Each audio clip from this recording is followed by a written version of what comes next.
Back in the old newspaper days, well before ScoMo perfected the art of issuing press releases without even an intention to do anything, we had a policy of not using the word crackdown. That was because the regulators such as ATO and ASIC would issue a press release or make a drop to a selected journalist, and all the newspapers would chirp, crackdown, crackdown, crackdown. The problem was the word sounds big and mean, but it would later turn out to be more crack than crackdown, a PR tactic if you like, ScoMo-esque, a tactic of regulation by rhetoric.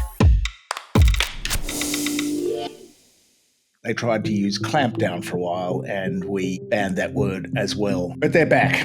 Crackdowns are back in vogue once again. The government announced its crackdown on consultants and the Big Four specifically. Early this week, the big drop to the newspapers had crackdown, crackdown, crackdown, literally 3 crackdowns. They ran it paywall to paywall. PR was mimicked in every major news outlet, but in reality, this is more image than substance. Pulled off the big grift, the Big Four, and they're costing us all a lot of money. They're perverting public policy, they're gutting public service, gutting government, and they're charging a mozza for it, on the premise that their advice is superior to people that already know what they're talking about and already get paid for doing exactly that job. These self-appointed experts of everything are even writing the laws, or at least drafting them. Do they actually literally write them? Well, we don't know, but their fingerprints are everywhere, and the laws tend to favour their multinational clients, so there is surely a lot of input. And if you look at these free trade agreements deep in the detail, the ISDS clauses, for instance, investor state dispute settlement clauses, they've all got very harmless names, these things, give multinational companies the right to sue countries, to sue governments if they don't like a change in government policy and can claim they've lost money as a result. Philip Morris, the tobacco company, for instance, it sued Australia.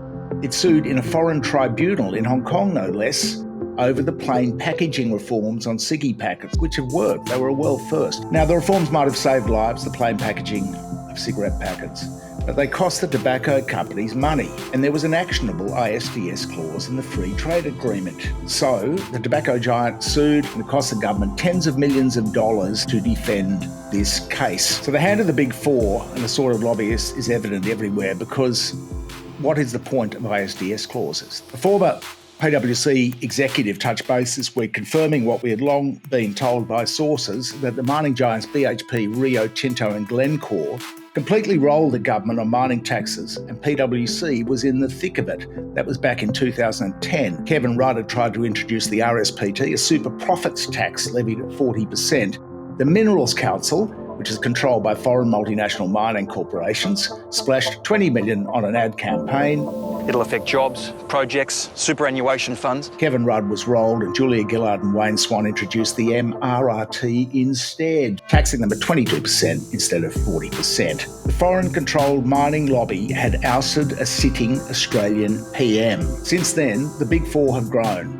And as the Robo-Debt Royal Commission showed, they often don't even produce their work for public purview. Even though the taxpayers are financing it, we the taxpayers and we the public have to live by the decisions that they make in secret.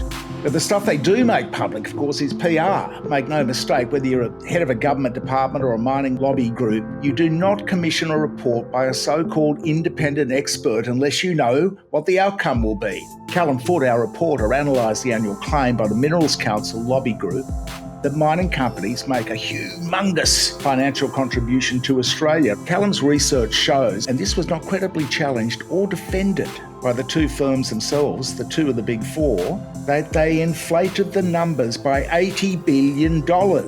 When we busted them for this research, they could not defend it. These massive conflicts of interest are why the big firms need to be broken up. You cannot, with any credibility, be both poacher and gamekeeper, player and umpire, cop and robber. You cannot, with any integrity, advise governments on how to capture more tax while advising your multinational clients on how to skive out of paying tax. Senator Deb O'Neill was on 7:30 Report on the ABC this week making this very point. They've tried to be everything to everybody with a profoundly profit-driven culture, and they've lost what they had to sell. And valuable points about transparency too. It's a failure of regulatory oversight that's allowed this to fester. And Barbara Pocock, another senator, has been going really hard on the conflicts of interest. There have not been appropriate guardrails put in place against conflicts of interest. Even the AFR, which is later to the party than the Cleaners, is opining about a bust-up now, as well as the ABC. It's good to finally see movement on this issue, and the government reform ideas are a positive thing, but they don't go nearly far enough. And we don't hold out any hope at this point that there will be structural change, reforms of substance. There's just too much money at stake. PwC just lost $300 million a year in government consulting work. The big four business models are at stake. Thank you for your support. Please share and throw us a few bucks on Patreon if you can afford it.